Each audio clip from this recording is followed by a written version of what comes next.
Well, the thing that everybody doesn't know is that we are often naked together in the mornings That's true. via selfie. Andy and I take our ugly selfies in the morning and send them to each other very often. So this is nothing new to us. Except for you have makeup on and I have my makeup hair's on. done and I have my glasses on. So There. So. Oh, wow. Well, Cheri, have I got the genitals for you? If you've got an itch, Andy Vargo will scratch it.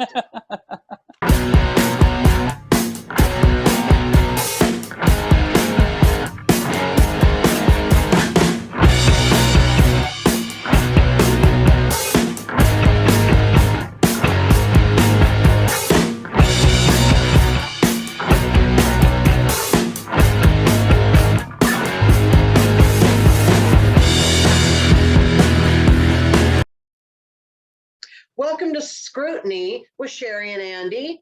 I am Cheri Hardman. This is my good friend. I'm Andy Vargo. Sorry, I forgot you were waiting for me to say my name. Doing his Forrest Gump wave. Thank you. How are you today, Andy? I am good. How are you? I am feeling a lot of different things right now. But first, we have breaking news that I just saw when I logged into Facebook, so I'm just going to talk about it. Britney Spears' father steps down from his conservatorship. So, yay, we're getting one step closer to freeing Britney. Okay, so what is she not free from? I don't get that. Making any of her own decisions. He is totally just she's being treated as if she was severely disabled and unable to take care of herself. Okay. Because she's an adult, right? Like she's yes. Age. They're just treating her as if she is not competent mentally. Yes, and this is a very extreme thing. Like they don't usually do this, and if they do this, it's only for like really extreme cases where they would never reverse it. Wow. So there are got to be people on the take. There's got to be money involved. There's abuse of power. There's just abuse. And so that's why so many people are like, free Britney. And it's caused like a big movement. And apparently I just saw the headline that he stepped down. Now, I don't know exactly what the details are and what that means, but I know it's a good sign rather than a bad one. So, yeah, I'm happy about that. Yay. Well, that's good. That's good, I guess, on the Britney front. I didn't know that, but I heard something about conservatorship with Britney and that there was a big scandal, and I thought people were upset because she was conservative, but that I guess was not what it was. That's not it. Yeah. Okay. So you got some big news this week, unexpectedly. I did. So apparently I'm in a comedy contest now at Tacoma Comedy Club. I went there to hang out with friends and just kind of see how the contest was going, and they had a bucket to drop your name in. So Cheri said, why don't you put your name in the bucket? I'm like, okay, I guess I'll put my name in the bucket. And was the first name drawn out of the bucket, and then was picked to move forward. So I know it's boring. It's a boring story. I'm sorry, Cheri. No, it's not boring. I didn't get my nap. I forgot we were doing this. I was all like just getting ready to take my clothes off and lay down when you reminded me. So well, you still could have taken your clothes off. Well, you never know. Show's not over yet. Hot out today. But yeah, yeah, so I'm on. Look at this. Oh yeah, I went to the zoo today. I got some sun. I see that you got some color. We were gonna do sunscreen, but I was like, we're not gonna be there that long. We'll be in and out of the shade, but yeah, looks like I could have used some. Yeah, so you're in the Comedy Voice at Tacoma Comedy Club. You have Tyler Smith is your coach. Yep, I'm on Tyler Smith's team. There's I think 10 people per team. So our friend Steve Hammond is also on our team. So I'm hoping we don't go head to head, because I hate to kick his ass in a contest. Do you have any like other rules? Like, do you know is head to head the next thing, or are they? I actually am not sure. I haven't seen anything official. I got, the club asked for my email today so they could send me some information. So I know that there's stuff forthcoming. So I'm looking forward to that. They asked for my available dates and then for my email. So cool. I know that will be kind of next thing. Do you have anything else going on?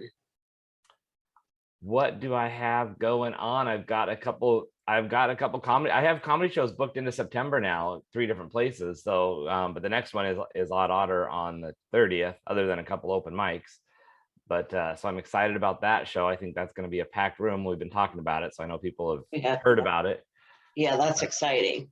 Yeah, I gotta say, I really think Gabriel Rutledge is my favorite comedian in this area. So I'm always happy to be able to see him. So yeah, I'm and excited every about time that. somebody mentions the show, they're like, "Oh my God, Gabriel is hilarious." So he's well known. He's funny. He's a cool guy too. We also have a Gabriel groupie that's going to be there. Let's not Nice. mention any names, but remember at the last show, Yes, I do remember. she's got a thing for him. So And I think she got to perform, like, open or feature for him, which was her claim to fame. yeah, so that's kind of cute. Yeah. Other than that, business as usual. What have you got coming up? This Sunday, I will be at a boozy brunch at Tacoma Comedy Club. Yeah. Pretty sure it's at 2. I think they have unlimited mimosas. I think I saw that somewhere. So sign me up for that. Wow. But and then Wednesday I'm leaving for Austin, so I will not be here to do this with you next week. We'll take a week off. Bummer. I'll be there for 5 nights, and I have 5 shows, so I'm excited about that. That is exciting. That's an awesome trip. You are gonna rock the house at every venue. Laura gave us a like. Thanks for watching, Laura. Glad to see you here today. Which Laura, yours or mine? Yours. Oh. I don't know if I've ever said her name out loud, so I don't want to butcher it, but is it Seisher? Sachet. Sachet. See, I knew I'd butcher it. Yep. That's funny, though, that we both have a Laura. No, see, I don't see that she said anything. She liked our show. So did Jackie Pearl. So I see that. Hey, Jackie. Do you know who Jackie Pearl is? I recognize the name. Jackie Pearl, I don't even know where she lives, but she's been on Heavy Petting. Oh, yeah, that's where I've seen her. And I've seen her, she came up with Tom Baum and did that psychedelic show. Oh, gotcha. So I got to spend some time with her there. And I got to spend some time with her in Idaho for the one show that I was there. Oh, nice. So, yeah, she's very funny. She just commented that she misses you. I know, I miss her. I feel bad about how that whole Idaho trip went down, but it's over. On to future stuff. Mm-hmm. So, so we got some topics for today. Do you have more you want to share that you have coming up? No, I just want to talk a little bit about my Austin trip before I go, because it's just really nice how it all just came. You know, I got a lot of people to vouch for me. Mm-hmm. And I happen to know people that know people, and I know people that are there. And it was just really nice how the community just like, oh, you can, you know, come to these different places. So it's nice that we're able to do that. And I found that 3 of the shows are within walking distance of my hotel. Nice. So I picked a good hotel, good spot, so I can just scooter around town, and I only have to get on in a cab twice. So it'll be just like being in Vegas. It will be. I know. It's so exciting. And there's like a museum of the weird or something just like a few blocks away. And I think it's kind of like you're having to take a pee comment. You know, you're a celebrity, and when you go to these towns, people are going to hear you're coming. And I think sometimes we forget to put ourselves in that frame of space to say, hey, I'm coming to your town. Who can hook me up? And people are ready to book you. Right. So that's cool. Yeah. I'm a celebrity and I deserve to go pee. So you do. Can't wait for sure. At first I thought we were going to talk about sex, but then I got heated about something. And so I decided to change my mind. And if you look at my TikTok today, which you would if you looked at TikTok, Andy Vargo, who doesn't do TikTok. Had a TikTok, I would look at it. Yours first every day. Thank you. Well, I was at Point Defiance Zoo and Aquarium, and I went into the bathroom because I'm a celebrity and I deserve to pee, right? Right. I went into the stall and then turned around and realized that the door opened into the stall. Oh, right. So then you So what can't. does that mean? Can you shut the door if you have a wheelchair in there? No. Right. Like, what kind of an idiot would design a stall for a wheelchair where you can't shut the door if there's a wheelchair in the stall? Like, Yeah, that doesn't make sense. it's just so simple. And then this is partly what I want to talk about. It's just, it's so simple, but it doesn't work because people don't think about it and how Right. simple things really are if But they it- just took the time to think about it. And what's sad is that whole place has been fairly recently renovated and is new. You know, a lot of the facilities there are new. And so and even if they weren't, how hard is it to change the direction of a stall door? Right, because that's all that needed to be done. That's the easiest. It's not even like you're remodeling the bathroom, you just change the hinges. But that's disappointing. Yeah, maybe I need to write them an email because that's kind of ridiculous. And so, but you know, it's 2021. Like, do I really have to email someone to tell them that? I guess so. So I'm writing myself a note right now. So we touched about this, I think, a little bit last week, just about how every time I want to go for a walk or something, there's always something blocking the curb cuts and I Yeah. can't get off the curb and that kind of stuff. You know, is there a I'm just trying to think of, rather than everybody individually having to run into these things and then email, is there a group, like even a Facebook group or something, where as people find things, they could post, hey, I was here and this needed addressed, or this could be improved, and then could tag the locations to be like, hey, you're not a friendly place, so that the places can start I think something like that has been started. I need to look into that because I thought about doing that myself, was having a website that when then I saw, oh, somebody else is doing it. I started a thing ago for comedy venues. Yeah, I remember when you were working on that. But then it's just like then stuff changes so quickly. Like someone's got a room and they don't have it. And so I Yeah. kind of fell behind. But now on Northwest Comedians, that is one of the things you're supposed to post is whether it's wheelchair accessible or not. Good. Yeah, because it's twofold. You obviously, you know this well. Is the venue accessible, and then is the stage accessible? Because there's two separate Right. There's things two that need to be right. dealt with as a performer. And as far as I'm concerned, it's good enough if I can get in the building because I can always go to the front of the room and hold a mic Right. if I have to. And I've had to do that before if I can't get up on the stage. Because, you know, people don't understand that, like, sometimes you have good leg days and bad leg days, or days where you're strong or days where you're weak, days when something's bothering you and days when it's not. So you're not always the same. Like, Mhm. before I knew anybody in a wheelchair, I thought everybody that was in a wheelchair couldn't stand up. And when I started working at a school with students in wheelchairs, I realized, oh, wow, a lot of them can stand up, they can walk, but they just can't do it all the time. Yeah. And so there's just so Can't many rely on very, it, can't go as far, or yeah. right. And Or if they so do- like, I can go up a few steps.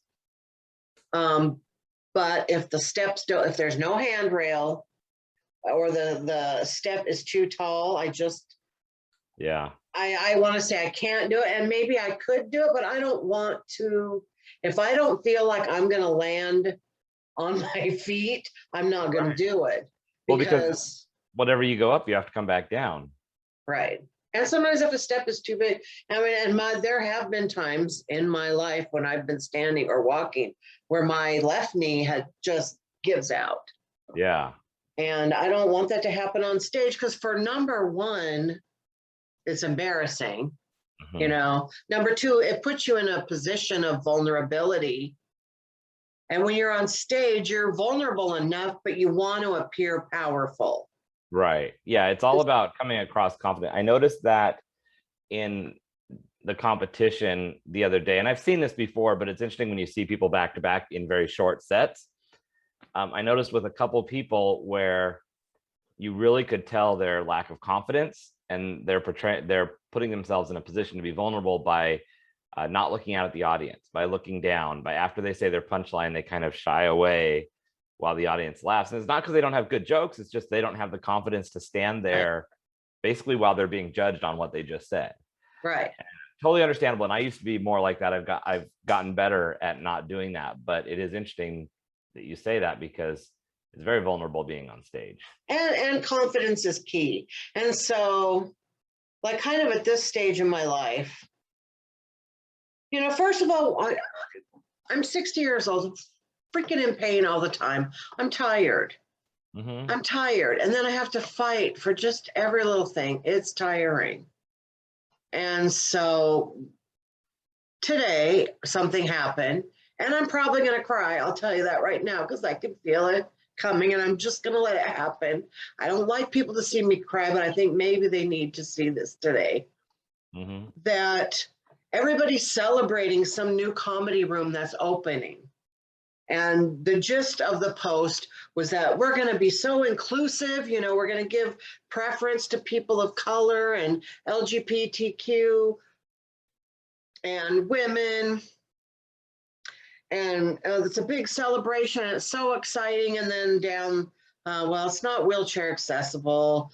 You know, maybe I can put you on some other shows somewhere else some other time. And once a month, we'll have a show, like an open mic downstairs in the part that's not as cool as the top part sounded. We'll have an open mic down on the bottom. And Yeah. then you see people commenting. They're so excited. This is so exciting. Like, oh, someone said, oh, I feel like I could cry because like I'm finally included, not stopping to think that this is a party I can't go to. Yeah. Like I can't go to this. I mean, I could go sit outside, but I can't go. And I feel that if you're really an ally, you're not going to do a room that is not wheelchair accessible, or if someone else does, you're not going to go to it. That's how I feel. Now, I can't expect other people to lose out on opportunities because of me, but I think, what if this person said, and I'm not trying to call out this particular person, there are lots of rooms that are not wheelchair accessible, but this is one that made me cry today. So this is the one I'm going to talk about. What if that post had said, I've got a really great room. We're going to do all these wonderful things. We're going to be able to record albums in there and stuff. But they don't really let gay people in there. So you gay people are, you know, I'll put you on other shows, other places. And Right. once a month on a Wednesday, in a little room downstairs, the gay people can go there that day. Yeah. Well, what would that feel like? What if it was people of color? The same thing was said. Right. Yeah, it's true, because if you really are saying you're inclusive, then that means you're including everyone. And if you're not really going to do that, then don't put that claim on it. Right. And also, it's not just me. It's not just Greta Gimp or whatever other comedians are around that are in wheelchairs. But what about audience members? Like we don't need you here at this spot. You can't get in. And then people say, well, it's an old building and it has stairs and it can't be. Well, okay, fine. If that makes you feel better to say that, then do it, you know. But don't act like you're so progressive when you're not.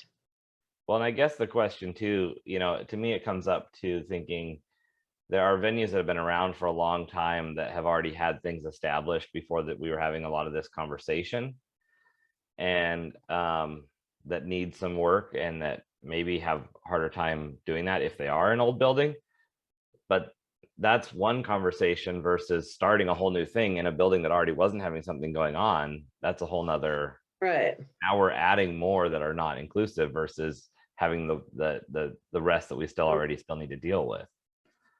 Yeah. So it was just, it actually just hurt me on a level that it was like watching people celebrate and just not caring about me and my inability to go to this was hurtful. And it's kind of like, felt like being a little kid that everybody in your class got invited to the birthday party except for you, you know? Yeah.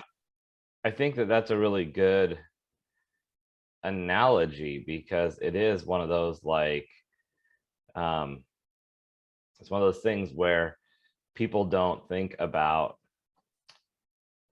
like, how, sure, we're having this party, theoretically people are excited to go do something, but what about the people who are sitting there that are always part of the community and are always included, or should be included, that are valuable members, and now you're saying, well, this bus doesn't pick you up or whatever, you didn't get an invite, basically, like you're saying. And And I don't know, it was just hurtful, and it still is hurtful, and it's always going to be hurtful. And I think of it in the way of my son. Like, Andrew is in a wheelchair part of the time. Now, a lot of times we don't bring it because he can walk, and if it's going to be a short distance, we just walk him. But what if it was back in the day when he was still in a wheelchair full time, and someone were to tell me, sorry, he can't come in because he's in a wheelchair? Do you know the kind of ruckus I would raise? But because it's me, I'm actually very uncomfortable that I'm saying this, knowing this might affect my career in some way. I'm hesitant to say it. But if it was my kid that was being excluded, you're damn straight, I would be raising the roof. So that's a whole nother story, but well, I think it's always seemingly easier to stick up for other people, because it seems, for one thing, it seems less selfish to say, right. you know what, this is bullshit, he wants to come, and we see the look on his face when he wants to go, and it's like we don't have a second's hesitation to stand up for our kids or someone we love, or even friends, when that's the case. When it's ourselves, it's just like how we have a harder time selling ourselves. We feel like we have to justify the statement we're making, and so we then end up tending to take a step back. And then we have all these considerations, like you're saying. It's kind of like the idea of, anytime someone finds something that is not right, or where you're being a whistleblower, or that something is not morally or ethically correct, yet then you're having to question, what's the cost to me if I stand up for it? And that's not right at all, that you even have to have that consideration of, well, am I not going to get booked if I look like a pain in the ass, because I am trying to make the best experience, not just for comedians, but for our audience members, by standing up for people that are part of my community. And people might say, well, people in wheelchairs never come here. Well, of course, because they know they can't get in. And I thought, well, if I say something, what are they going to do? Not book me? Well, guess what? They can't book me anyway. So I can say whatever I want. And comedians are mean. Comedians are mean people. So, I know somebody's saying, well, if you weren't so fat, you'd be able to get in. There's somebody saying that, but they can talk to my doctor if they would like the details. Well, and somebody's going to say something no matter what, just to be an ass. And the thing is, as soon as it's their group or their turn, they're told they can't go, they feel a little different. Yeah, we're all just one bus away from you never know when it happens to people. So, well, even my apartment where I live, it's on the second floor, and there's no elevator. It's not accessible. And I knew that when I moved in, but it's just me that ever has to come up here, and it's a small space, so it's not like I'm throwing parties or anything. But about a month or two after I moved in, I had a sore muscle or something, to where I was walking slower, and I thought, crap, you move into a place with the abilities you have, and you don't think about any little thing could change, where, what if I can't get up the stairs? What if I break my leg or something? And now I'm in a place that I can't get up the stairs or haul groceries up the stairs very well. That could easily happen overnight. And whether it's temporary or long-term, it's just something that we need to be thinking about all the time, because, even comedians who maybe aren't in a wheelchair right now, what if they run into an issue and they're temporarily in a wheelchair and then have to cancel their shows? Be a lesson.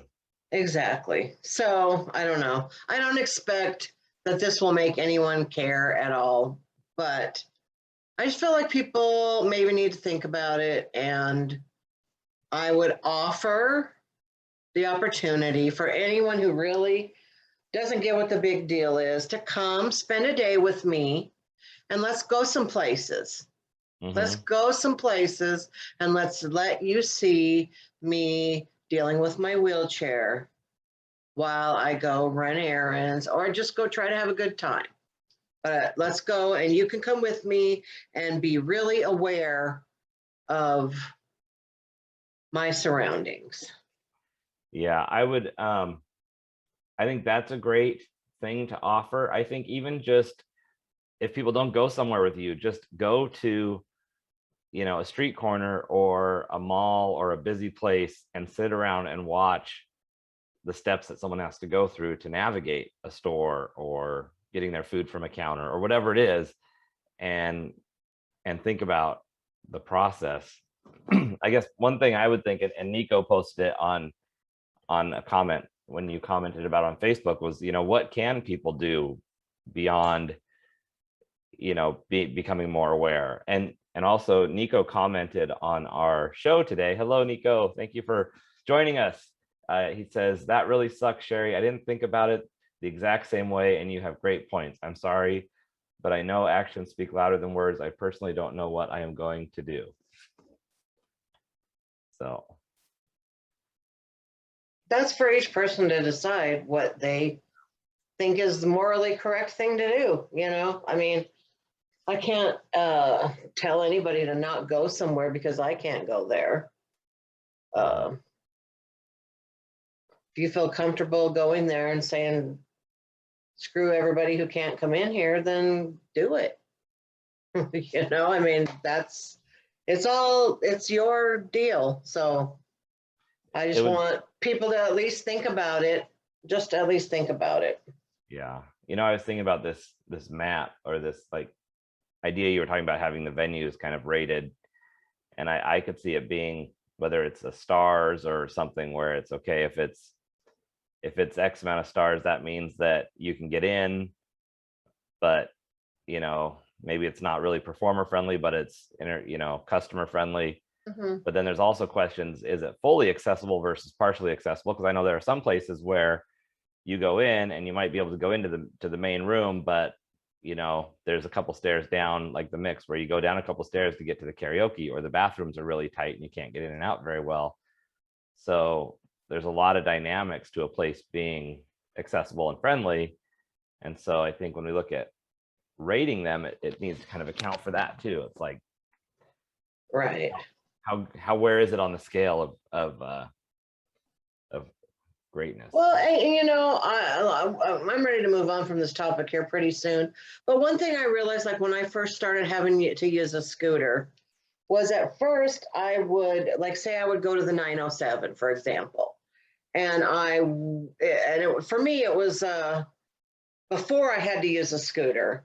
I had to know that I had to get a parking spot that was close enough to the door that I could walk. Mm-hmm.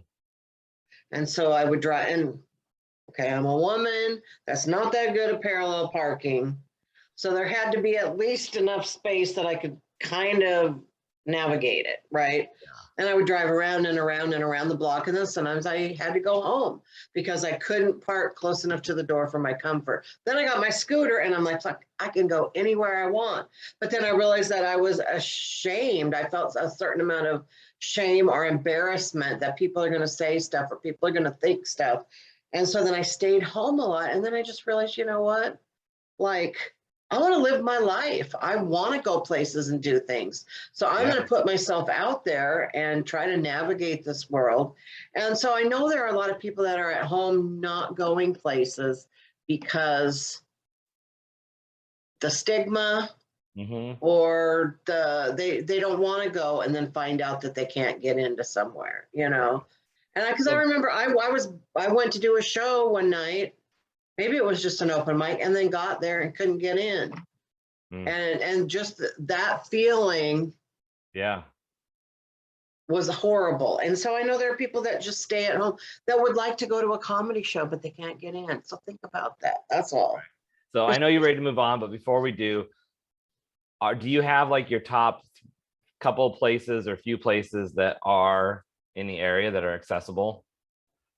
Nate Jackson Super Funny Comedy Club, not only is the room accessible, the bathroom door swings out and the stage is accessible. So So I don't that's a mean to- 5-star right there.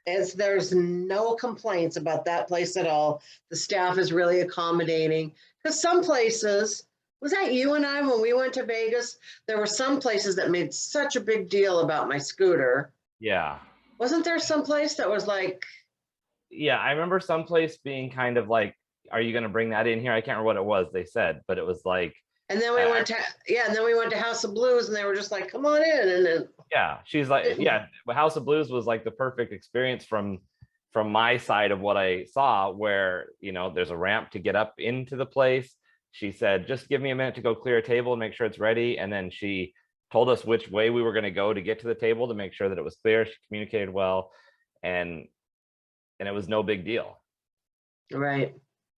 Yeah. Stop making people feel like they're pains in your ass. So, Yes. but as for like, I'm just gonna say I can't think of any place that's equal to or as good as Nate's Club when it comes to being wheelchair accessible and friendly.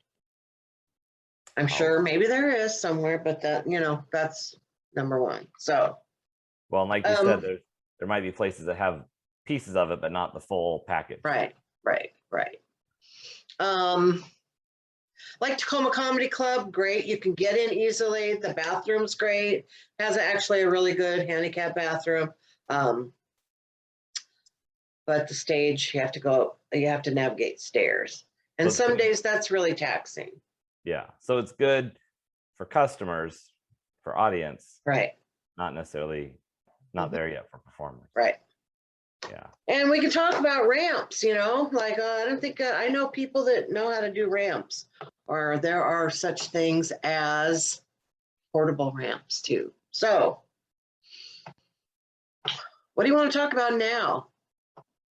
Well, that's a hard subject to follow up with, because that is just so powerful and so important. I guess. What's going on in your dating life right now, Andy? Oh my God. I made eye contact with this guy yesterday. And it was just one of those, like, you ever like encounter someone where you just make direct eye contact, like where they look all the way through you? And anyway, there was some interaction. It was like, I said hi, petted his dogs, even though I'm not much of a dog person. I was like, apparently I like dogs all of a sudden.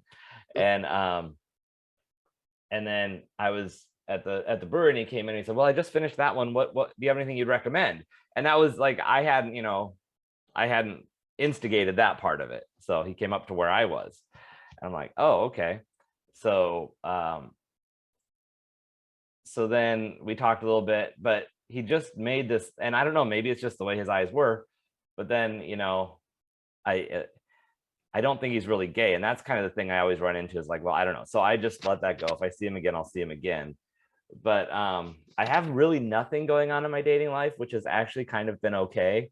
Mm-hmm. A couple weeks ago, I deleted all of my dating apps, and for a couple reasons. One is, now that things are starting to be more opened up after the pandemic, I'm out in the world enough that I feel like I could meet somebody in person, and that's how I'd rather meet somebody. And another thing is, it's too easy for me to use anything on my phone as a distraction and just be like, okay, I'll see who I can chat with, or I'll see whatever's out there. And it ends up being an avoidance syndrome for tactic for whatever I need to be facing in my life or dealing with ability wise. So to protect myself and to also strategically find somebody in a better way, I did that. But the thing is, with online dating, I don't think it's horrific. I think there's a place for it.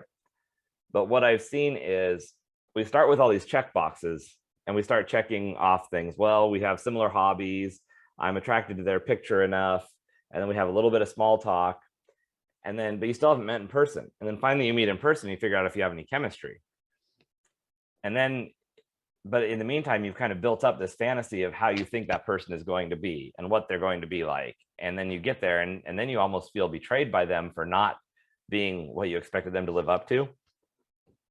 But if you meet somebody in person, typically you might even pick up on the chemistry before you even notice if they're like someone you're super attracted to, or like those kind of go hand in hand. You might be attracted to them and then notice as soon as you talk, there's chemistry. And then you have small talk and then you find out if there's hobbies. So you kind of work back the other direction. And I feel like that's a better way to go. But my problem is I don't want to hang out all the time in a gay bar. And so then I have to figure out, is someone in this bar because they're just hanging out or what? But it's fine because I've got enough going on in life that if somebody compliments it, that's great. But I'm looking forward to getting out on a couple dates, even if it's not like a relationship.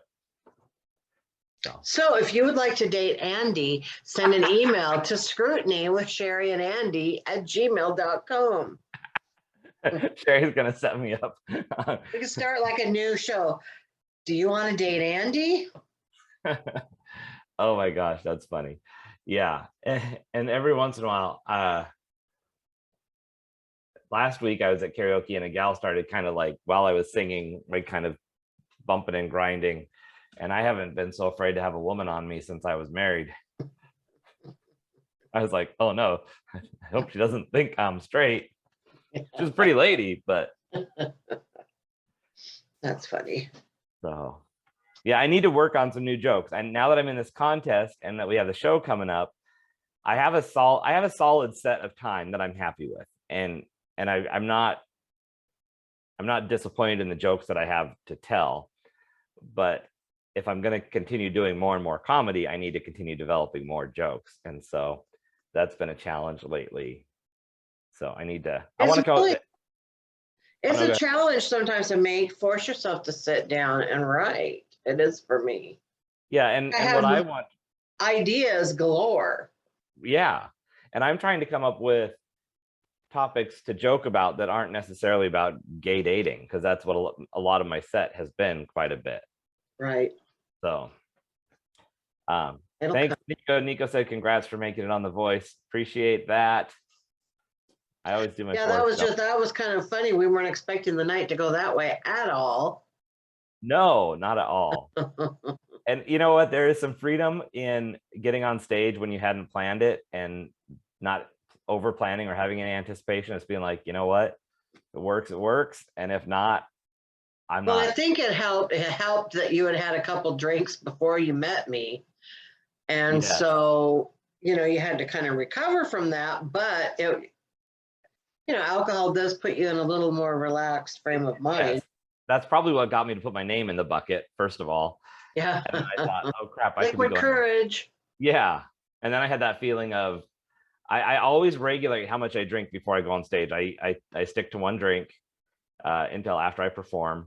And so that made me nervous because I had a couple drinks and I was just feeling loosey enough that it's not so much that I'm sloppy on stage, but my timing isn't as good. And I notice things if I watch, if I've been influenced, and that's where I have really always been careful, because early on I had a time or two where I thought, oh, that wasn't as good a performance, and I thought, you know what, if you hadn't had that second drink, you probably would have been fine. And so I've stopped ever having more than one. But yeah, but I had time to get ready this time.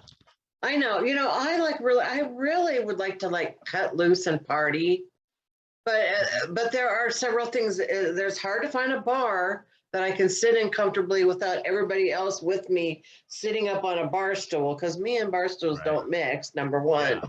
Yeah. And somewhere that I can get back home from safely, because I can't just call an Uber. So maybe I'm just really going to have some fun while I'm in Austin, and I can just scooter back to I saw there were some bars within distance. So. Well, that's what was so fun when we were in Vegas, is that no matter where we went, it was easy to get around. And, and when you're traveling, it is easier because usually you're just hanging out close to your hotel. So kind of wherever you go, a lot of times that's the case. Right. But it is nice when you're just like, we're going to go party And we know we don't have to worry about driving. We know we don't have to worry about calling an Uber because we're basically at the basement, at the bottom of our hotel. Yeah, So, for sure. yes. You should see my hair. Like this morning, I was like, oh, we're just going to the zoo. So I just, while it was wet, put it up. So like if I take this down, it's just like a frizzy Nice. mess. I look That's like awesome. Carrot Top or something. I You're don't gonna know. have to send me a picture of that later. Yeah, you I don't can't see wait. that.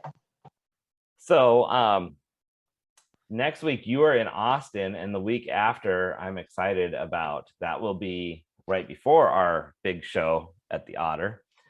Mhm. And that's going to be a good time. I have kind of an audition set. I'm going to be on a show on the 28th, Okay. but the guy is just giving me a 5-minute audition, but I have to be clean, like squeaky clean. So that's going to be interesting. Because I'm not really sure what is clean. Mm-hmm.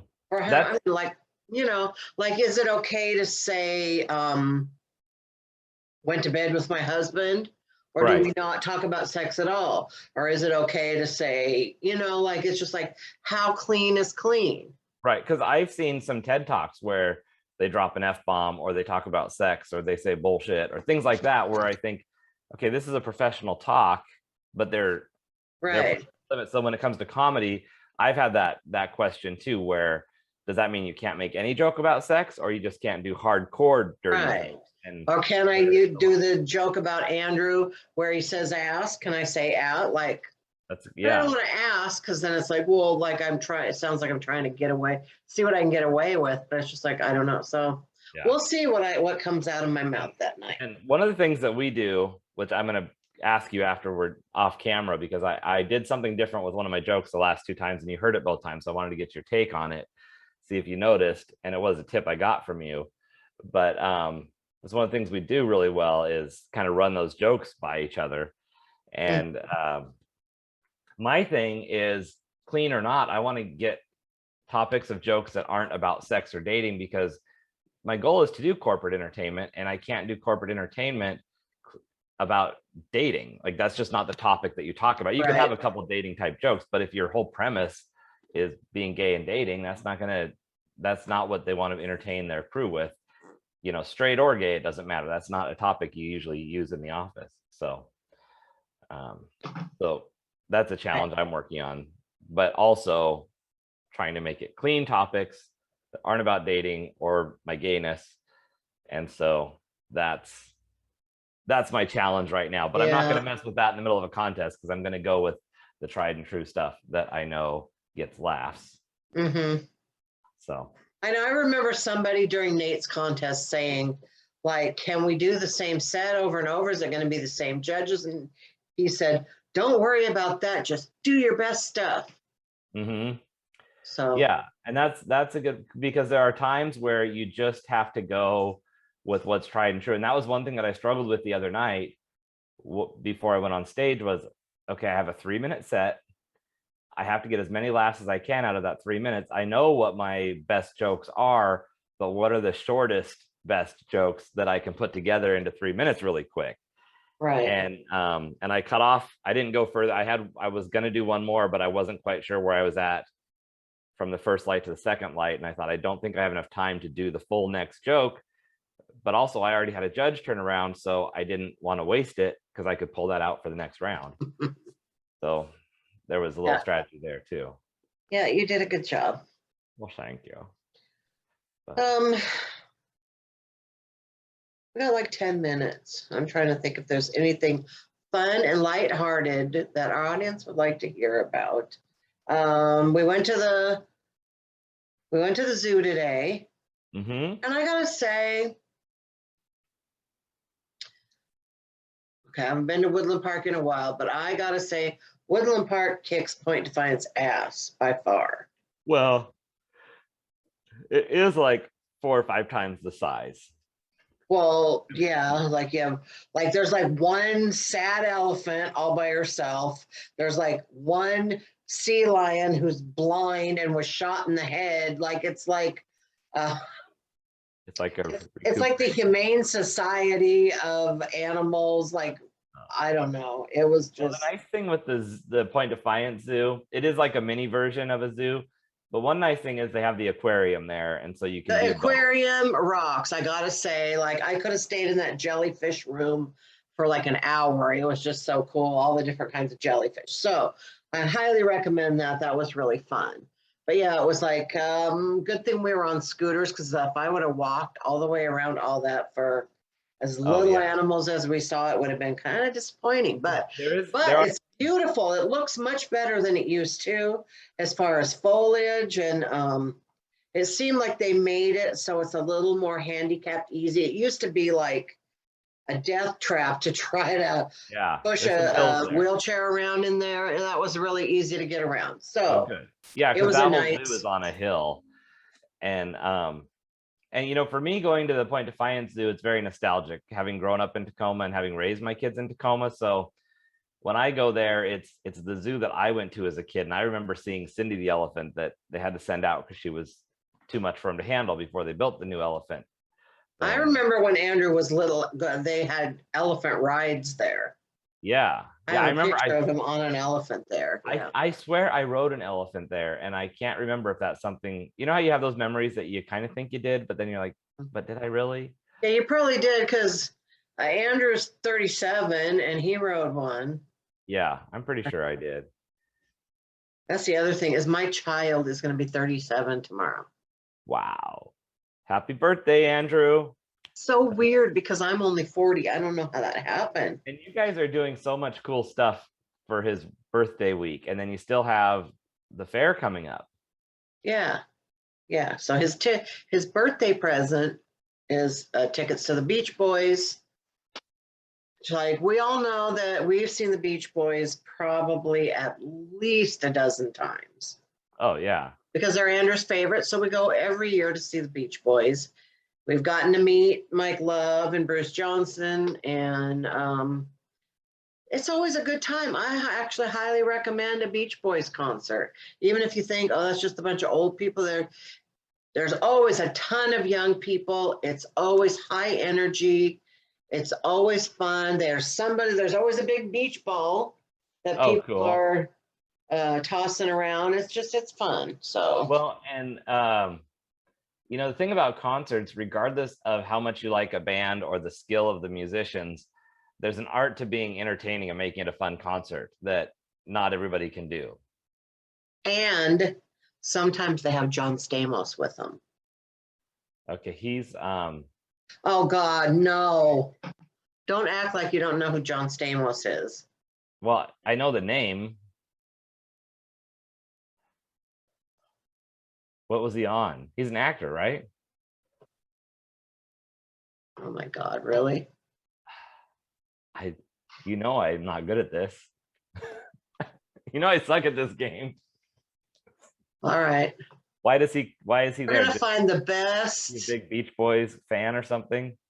He plays the drums and he has some kind of connection to he's an actor, but Okay. I can't believe I have to do this, Andy. Okay, Cheri Hardman is sharing her screen. Oh yeah, he's a good looking guy. He's on TV. Yeah, What is- he what was is on it? Full House.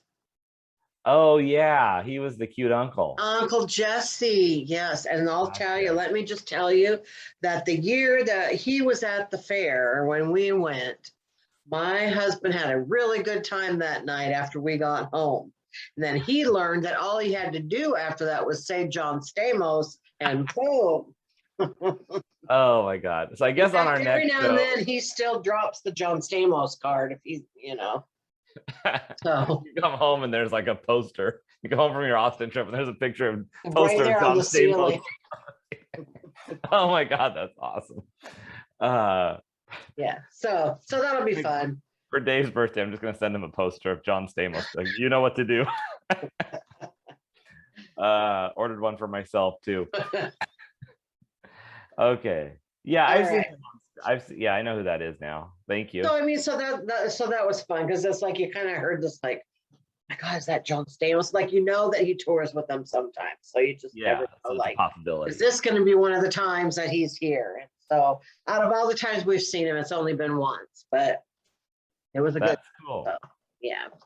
Nice. It'll be So fun. on our next show will be in 2 weeks after Cheri's big Austin trip. If you are in Austin or if you have family or friends in Austin, tell them to check out sherryhardman.com. Austin or Georgetown, which is close to Austin, I guess. So I just say if you're in Texas, go see Cheri because it's like it's a once a year thing at this point. I've always wanted to go to Texas. I don't know why, but I thought, because to me, I've been to North Carolina, I've been to Georgia, and I always figured that Texas now, you know, luckily we're not like global, so we're not going to get any hate mail about this.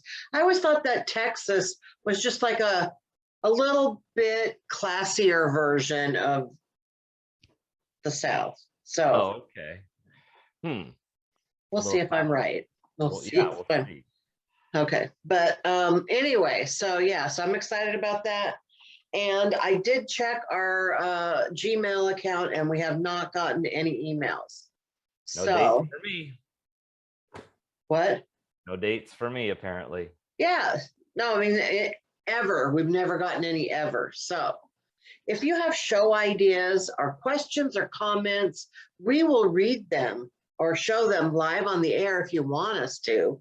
Right. But you have to email Scrutiny with Cheri and Andy at gmail.com. If you would like to date Andy Vargo, Now, can't hit him up on, I have what to is it say, now? huh? It Facebook. can't hit you up on your dating sites, whatever they're called. I have to be careful putting that out there because you know I can't guarantee a date will happen. Whatever. I did learn the other day that I was visualizing and practicing visualizing, and I realized I don't want to be a sugar daddy. I just want to have enough money that it's an option. There you go.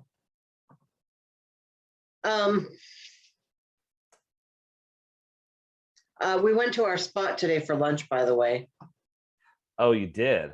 We went to the Poodle Dog and sat in the bar and ate lunch today. And Dave said like 5 times, "Oh, I like this place. This was really good. Now I see why you guys go there all the time." So Well, it's easy. It's accessible. It's easy to get in and out. And yeah, it's so let's give a halfway shout out between. to the Poodle Dog. You can get in and out of there easily in a wheelchair. The bathroom is perfect. Go sit in the bar. There's lots of room to park a wheelchair. It's fabulous. And they have good food. So they do. And so, yes, we need to do that again very soon and do some practice writing. right. All right. Well, it was good talking to you, my love. Good chatting too.